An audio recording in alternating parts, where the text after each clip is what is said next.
I've been with you since day one. Savage, I ain't even hate. So what's up with all that Instagram shit? Savage, I was just playing. Y'all pussy nigga faking. Bitch, I hang around them Haitians. Damn, if he reacts like that when people leave comments on an Instagram post? Jeez, imagine if I made a whole episode about him. Okay, let's see what's next on my Patreon key. Fuck. Hi, I'm the Rap Critic, and y'all motherfuckers are gonna get me killed. Okay, but seriously, this was a Patreon request by Eric Danielson.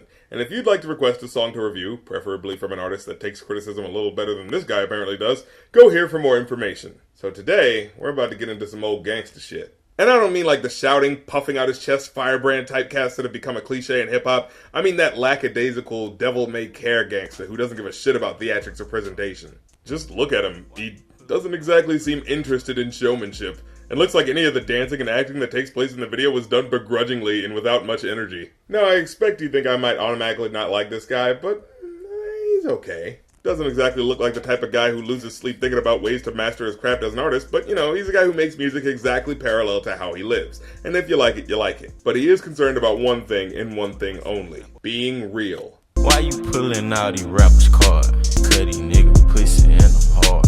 I'm a real street nigga, bitch. I am not one of these niggas banging on whack. I listened to your raps, thought you was hard. You ain't even street for real. He is specifically unsatisfied with the artificiality of rappers in the mainstream that he's listened to. And I think that plays into the fact that, well, basically every new generation of artists across every medium is trying in some way to figure out how to be more realistic than the artists before them. And in a lot of hip-hop, that mainly translates into who really sounds like they could fuck you up. And to me, that feels like 21 Savage's main draw concerning his fan base, especially in his mildly inflected delivery that doesn't come off as bored as much as like a low growl, like a protective dog that's warning you not to come any closer. Young Savage, why you trapping so hard? I'm praying to my Glock and my card. And I can actually appreciate the meaning behind a lyric like this. Finding no solace in the idea of a higher power that's truly looking out for him, and instead seeing the power and respect given to you through ownership of guns, and seeing that as your true lord and literal savior. I sit back and read like Cat in the Hat. Look, I know he's trying to say that he reads people really easy, but with the way it's worded, it sounds like he's starting off a gangsta rap song by reading children's literature. I mean, you know people are probably already throwing jabs at you for dropping out of school and being on that ignorant street shit. Don't give them any more joke material by indicating that your reading level hasn't progressed past Dr. Seuss books. Keep shooting it till somebody die. So many shots, the neighbor looked at the calendar, thought it was 4th of July. Okay, I'll give him props for some grave imagery here. What? What's all that popping outside? Oh, it must be that time of the year where we celebrate the... Oh, this is definitely not a time for celebration. 7th grade, I got caught with a pistol. Sent me to Pantherville. 8th grade, started playing football. Then I was like, fuck the field. Now, here are a few lines that I appreciate for their specificity of his life, but lyrics that I also found lacking once I found out more about him.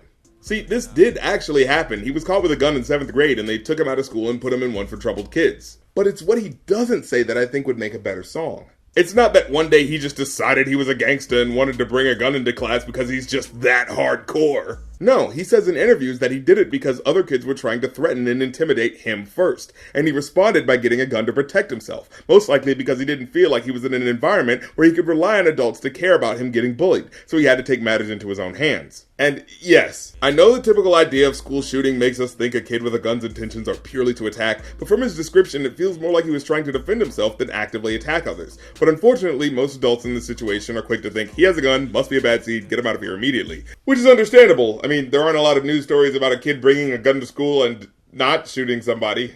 But if a kid is doing it to defend himself and not actively commit a mass shooting, what that kid really needs is an adult who cares enough about his situation to talk to him about the conditions that are bringing him to that point.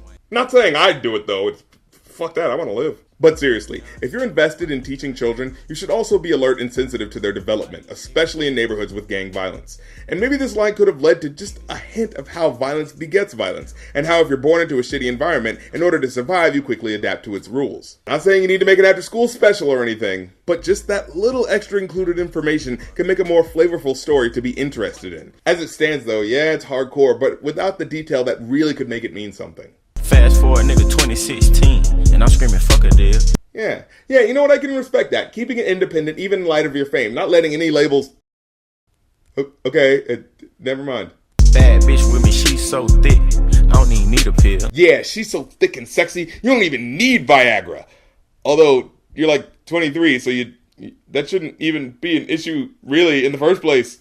Is it? You know what? That was a stupid question. I don't want to know the answer to that. Come on, man, Savage, you know I always play your mixtape. Yeah, nigga, fuck all that. Ask your bitch how my dick tastes. Okay, that's pretty funny. I know it's a rhetorical question meant to convey the fact that he's a player who can get your girl to cheat on you with him, but I just love how absurd a request it is. And the fact that he barely even says it in rhythm to the song just punctuates the delivery of such a mean-spirited kiss-off. I don't think I've ever heard someone so earnestly sound like they do not give a shit. Chain swinging, diamonds bling. Hold up. Wait, why'd he say hold up there? What, did he also notice that it's a little odd to have a music video bragging about wearing expensive chains while not wearing expensive chains? Niggas acting like groupies, they don't know us. Little do they know they bitches fucking on the tour bus. And of course he had to end it with another taking your girlfriend bit. Seriously guys, is this like a requirement for rap songs? Can you not be content with sex by itself? Does it have to be at the expense of another man? Does anyone else find it weird that they're always thinking about the other men that have had sex with these women? Whatever, okay, overall I give it a 3 out of 5.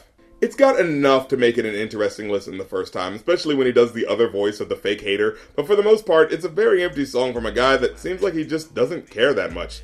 And while it certainly does feel more authentic than a lot of too cool to care rappers out nowadays, that doesn't automatically make it more enjoyable, at least not for me. I can see him either going into more hard-hitting descriptions of reality or being more wild and ridiculous with his wordplay to make it more palatable for repeated listens. But after listening to his Savage Mode album, currently I feel like he's a bit in the middle. Unpolished, sure, and maybe that raw element is what people like, but if there's not enough focus and expansion, I see people getting tired of his presentation really easily. Well, I'm the Rap Critic. You don't have to like my opinion, but I don't have to like your song.